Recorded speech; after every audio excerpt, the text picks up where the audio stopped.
हे भाई मेरी प्रार्थना मान लो, इस संसार में कभी किसी को सुख प्राप्त नहीं हुआ।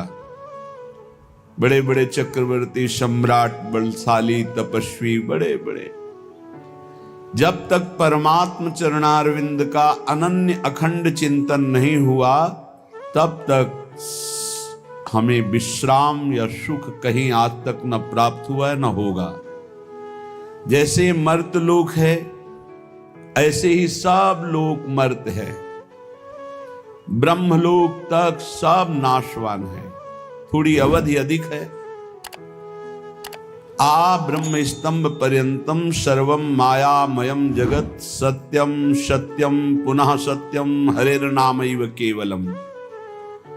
केवल प्रभु का नाम रूप लीला धाम सत्य है और सब मायाकृत है। कोई आज नष्ट होगा, कोई कल, कोई परसों, लेकिन मरना सबको है, नष्ट सब कुछ होगा।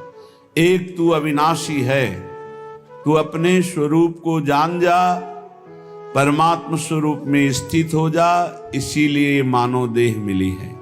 श्रीपाद कह रहे हैं, इहि न सुखम न सुख परे क्वापि, यहां सुख नहीं है।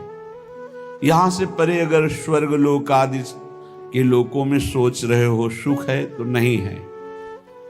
सच्चिदानंद सुख के बिना हमारी प्यास नहीं बुझने वाली, क्योंकि हम सच्चिदानंद प्रभु के अंश हैं। पार्थिव माया रचित भोग विलासिता में कभी हमारी तृप्ति होगी ही नहीं। पश्चाताप, अशांति, चिंता, शोक, व्याकुलता, इसके सिवा और कुछ हाथ नहीं मिलना। देख लो, सब भोग रहे हैं। यहां से लेकर ब्रह्मलोक तक सब मायामय जगत है, इसलिए ना इहि और ना इह परे, ना इस लोक में ना परलोक में। सुख है तो प्रभु के नाम में, रूप में, लीला में, धाम में है, मान लीजिए। श्रीपाद कह रहे, नपत मोह जालेस्मिन, मत गिर इस मोह जाल में।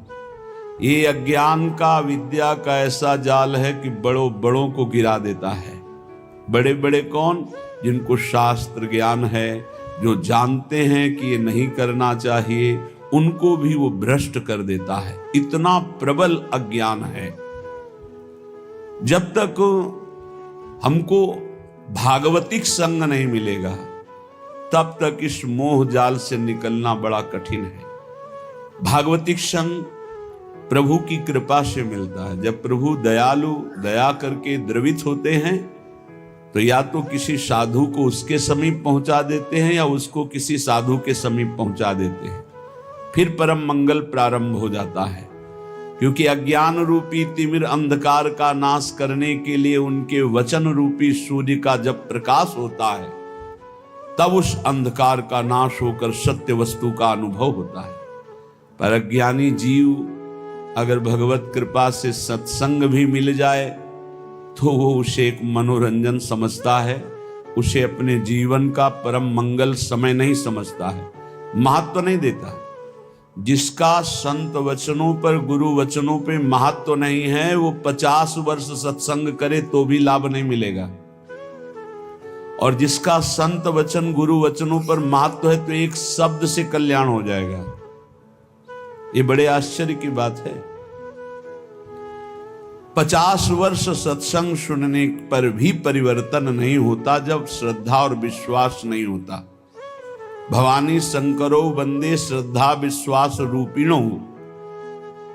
जब तक हमारे अंदर ये भाव नहीं आता कि जो संत भगवान, जो गुरुदेव भगवान बोल रहे हैं मेरे मंगल के लिए बोल रहे हैं, मुझे एक एक अक्षर वैसे ही आचरण में उतारना जैसा बोल रहे हैं, आप उतारने के लिए उत्साहित होइए तो आपको गुरु शक्ति, संतों के द्वारा प्राप्त भागवतिक शक्ति आपको उसमें बल देगी। जो ये विषय त्याग होता है वो गुरु कृपा से होता है। वो कृपा शक्ति कोई ऐसा नहीं कि हाथ करे और ज्योति निकल रही हो आप पर पहुंच रही, ये तो बनावटी बात है। वो अंदर से होता है। हृदय शीतल हुआ और आपके पास पहुंच गई और आपने विचार किया कि मैं आज से ये असत कार्य नहीं करूंगा, तो वो शक्ति आपको साथ देगी। जब छल कपट रहित होकर विश्वास, गुरु वचनों पर विश्वास, संत वचनों पर विश्वास। न पत मोह जालेस्मिन, इस अज्ञान के जाल में मत फंस, नहीं नष्ट हो जाएगा। माया बहुत प्रबल है, थोड़ी सी चूक राई के सम चलत ही होत और क्यों। राई के दाने के बराबर यदि मार्ग से थोड़ा कदम अलग हो जाए तो मार्ग बदल जाएगा। श्री ध्रुवदास जी कहते हैं कठिन है रसिक अनन्यता। ये जो रस भाव में चलना है बड़ा कठिन है। ये केवल गुरुदेव के चरण चिन्हों का दर्शन करते हुए उसी मार्ग में चले चलो तो बढ़ते जाओगे। इधर उधर देखा तो इतना लुभावनापन है कि छोड़ दोगे वो मार्ग और उस लुभावनेपन की माया की वाटिका में मनोरंजन करने लगोगे। इसलिए श्रीपाद कह रहे हैं न पत मोह जालेस्मिन, इस अज्ञान के जाल में मत फंसो। अनुदिनम परमानंदो वृंदावनम ही समाश्रयाद्यैव, जहां नित्य परमानंद की वर्षा होती है, प्रिया प्रीतम प्रेम रस की वर्षा करते हैं, ऐसे वृंदावन का आश्रय लो, ऐसे वृंदावन का वास स्वीकार करो, रसिकों का संग करो, उनकी आज्ञा के अनुसार चलो, बस जीवन मंगलमय हो गया। पर कुमार्गगामी मन ये बात नहीं मानता, उसको मनमानी करने में अच्छा मिलता है। जो कुमार्गगामी मन होता है उसको मनमानी करने में सुख की अनुभूति होती है और आज्ञा पर चलने पर दुख की अनुभूति होती है। यही विपरीतता है। ये मार्ग विपरीत बुद्धि से नहीं चला जाता, अनुकूल बुद्धि। श्री कृष्ण अनुकूलेन प्रतिकूलस्य वर्जनम, प्रतिकूलस्य विसर्जनम। रोको, वर्जन करो, रोको अपने मन को प्रतिकूल जाने से, त्याग दो उन बातों को जो आज्ञा के विपरीत है, तभी आप अध्यात्म की ऊंचाई पर चढ़ सकते हैं। पर नहीं, श्रीपाद कह रहे नापत मोह जालेस्मिन, ये अज्ञान का जाल बिछाती माया, मत फंसो। नापत मोह जालेस्मिन, क्यों मोह जाल में फंस रहे हो। अनुदिनम परमानंदो वृंदावनम ही समाश्रयाद्यैव, तुम वृंदावन वास करते हो तो परमानंद का अनुभव करने के लिए श्री जी के हैं। आप निश्चित समझिए जहां आप परमार्थ के विरुद्ध चलेंगे अंतराय इष्ट और गुरु से हो जाएगा। अंतराय पड़ने का मतलब है असाधन, अंतराय पड़ने का मतलब है अवज्ञा, अंतराय पड़ने का मतलब है मनमानी कपट। एक शब्द भी नहीं कपट होना चाहिए।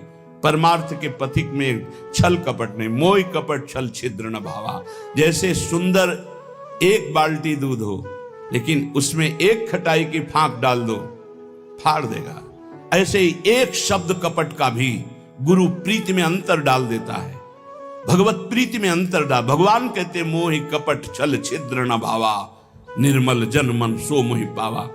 अपराधी को कभी अपना अपराध स्वीकार ही नहीं होता है, वो मन स्वीकार ही नहीं, अगर स्वीकार कर ले तो ठीक हो जाए। इसलिए बहुत सावधान। देखो यहां मनोरंजन नहीं है। स्त्री पुत्र देह गेह द्रविणादौ मैव विश्वसीर मूढ़म, क्षणमपि नैव विचारे चारे वृंदारण्य मुखम चरणौ। ए मूर्ख, ये शरीर, इस शरीर संबंधी स्त्री पुत्र मित्र देह घर संपत्ति, ये काल के एक प्रहार में सब मिट्टी में मिल जाएगी, सब छूट जाएगी, कोई तेरे साथ नहीं जाएगा। एक क्षण विचार कर, यदि तू नाम जप नहीं करता, भगवत आश्रित नहीं है, भगवत भजन नहीं करता और खूब सांसारिक कार्यों को करके उन्नति को प्राप्त हो रहा है, ठीक है, लेकिन जब मरेगा तब तेरे साथ क्या जाएगा? सांसारिक पद जाएगा कि अमुक पदाधिकारी विमान ले आओ, इनको बैठा लो। अरे देवराज इंद्र के पद से सीधे अजगर योनि में भेजा जा रहा है, चक्रवर्ती सम्राट महादानी निग सीधे गिरगिट बनाया जा रहा है, तो तुम सुअर कुत्ता बनने के लिए कौन सी बड़ी बात है? एक क्षण में नीच योनियों में जाना पड़ेगा।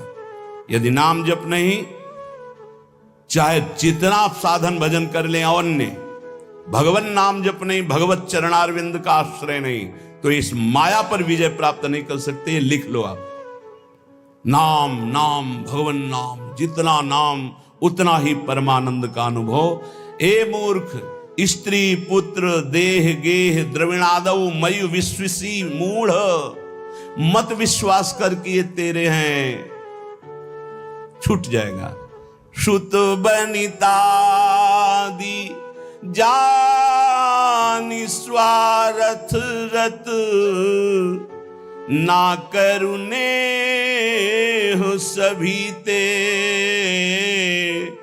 अंत ही तो ही तजेंगे पामर, तू न तजे अब ही ते, मन पछितई है अवसर बीते, दुर्लभ देह पाए हरि पद भजू, करम वचन अरु जीते, मन पछितई है अवसर बीते। ऐ मन, तुझे पछताना पड़ेगा। ये दुर्लभ देह मिली है, भगवान का नाम जप नहीं किया तो जिन जिन से प्यार किया सब छूट जाएंगे। अंत के समय देह भी छूट जाएगी, तेरे साथ कुछ नहीं जाएगा, पछताना पड़ेगा। नाम जप ले। क्षणमापि नहीं विचार है, अब इस पर विचार करने का एक क्षण भी नहीं, अभी इसी क्षण से शुरू कर। राधा राधा राधा विचार है। वृंदारण्य मुखम चरणो, आ जाओ एक बार वृंदावन तो आ जाओ, सत्संग सुनो, जीवन बदल जाएगा। सत्संग को अपने सौभाग्य को समझो, अपने सौभाग्य समझो। सुत दारा धन लक्ष्मी पापी के घर होए, संत समागम हरि कथा तुलसी दुर्लभ दोए, अहो भाग्यम अहो भाग्यम। महाभाग्य है जो हमको रोज सत्संग कथन और श्रवण करने को मिल रहा, प्रभु की चर्चा करने को मिल। हाँ, एक रस है जहां बोलना भी एक बंधन लगता है, ऐसा लगता है निरंतर जो चिंतन चल रहा है उससे बढ़कर क्या है। पर प्रभु वही कराते हैं जो उनकी इच्छा होती है। भाई जी से हनुमान प्रसाद पोद्दार जी जयदयाल गोयनका को लिखा, मेरे से नहीं होता संपादन, अब मेरा मन भाग रहा है एकांत क्षेत्र में बैठकर निरंतर प्रभु का चिंतन करूं। उनका नहीं, हरि की यही इच्छा है, हरि की इच्छा का अनुमोदन करना ही भजन है। वो चाहते हैं आप संपादन करो, जगत मंगल होगा, इसलिए आपको एकांत सेवन नहीं, आपको जगत मंगल के लिए संपादन। भाई जी आजीवन उसका पालन किया। प्रभु आज्ञा जेहिका जस आई, सोते ही भांति रहे सुख लाई, जैसे प्रभु रखते वैसे रहे। क्षणमपि नहीं विचारे। श्रीपाद कह रहे कि ऐसे संग के त्याग के लिए क्षण मात्र विचार नहीं करना चाहिए जहां कुसंग है। धन्य है माता, धन्य है वो पिता, धन्य है वो गुरु, धन्य है वो मित्र जो भगवत मार्ग में, अध्यात्म मार्ग में लगाएं, क्योंकि यही सार्थक है। भगवान ऋषभदेव जी अपने पुत्रों को बैठाल करके उपदेश करते हैं। वही पिता पिता है, वही माता माता है, वही गुरु गुरु है, वही शिष्य शिष्य है, जो भगवत प्राप्ति करा दे, जो भगवत प्राप्ति कर ले इस जन्म में। इसलिए तात ऋषभ सो होए, मात मंदाल सा मानो, पुत्र कपिल सो मिले, मित्र प्रहलाद ही जानो। यदि पिता हो तो भगवान ऋषभदेव जी जैसा, जो अपने पुत्रों को भगवत प्राप्ति का उपदेश करके भगवत मार्ग में लगाया। यदि माता हो तो मंदालसा जैसी, अपने पति से कहा था कि मैं शपथ खाती हूं, मेरे गर्भ में जो जीव आएगा उसको मुक्त करके छोड़ूंगी। 4 पुत्र, 3 पुत्रों को ब्रह्म ज्ञान का उपदेश करके जीवन मुक्त किया। पति ने हाथ जोड़ा और कहा, एक पुत्र मुझे राजपद पर बैठने के लिए दे दो, अगर आपने उपदेश किया तो वो भी बैरागी बनकर भगवत प्राप्त हो जाएगा।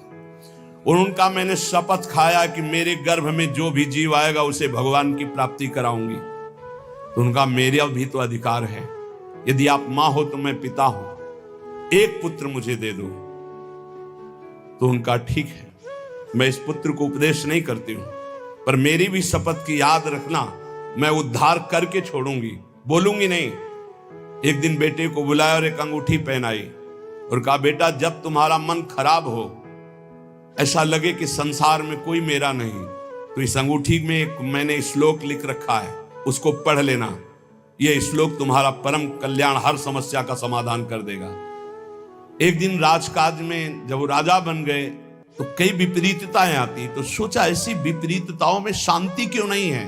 मैं इतना चक्रवर्ती राजा हूं, सब कुछ है, लेकिन मेरा मन क्यों अशांत है। माँ ने कहा था अंगूठी खोल के देखना।